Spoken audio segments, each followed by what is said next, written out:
સાહેબ કોઈ ઠાકોર સમાજ નથી લાવ્યો. દ્વારકાથી દર પૂનમે અમારે કાંકરેજ તાલુકાના એક જાગીરદાર સમાજના આગેવાન છે. દર પૂનમે દ્વારકા જાય છે. ગમે એવી પરિસ્થિતિમાં હોય, ચોમાસું હોય, ગમે એવી પરિસ્થિતિ હોય પણ દ્વારકા જાય.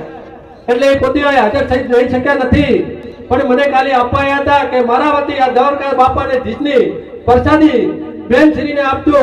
એટલે હું ગામના બધા આગેવાનો ગામના 5 જણા થઈ અને આ બેનને દ્વારકાનો ખેસ પહેરાવશે. ગામના આવશે, ગામના જોડાયા છે શંકરજી ભારાજી, ધારસીજી શમશીજી, સરવણજી અરવિંદભાઈ, દેસાઈ સુંદાભાઈ, જોશી ધુડાભાઈ, ઠાકોર જીવનજી સરપંચ અને ઠાકોર મુકેશજી પ્રતાપજી.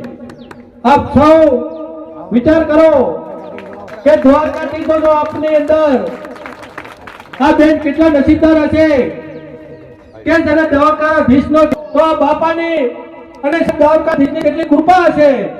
અને મને તો મોહન ગુપ્તા પૂરેપૂરો વિશ્વાસ છે કે આ ભગવાન દ્વારકાવાળો આપ સૌની યાદ રાખશે.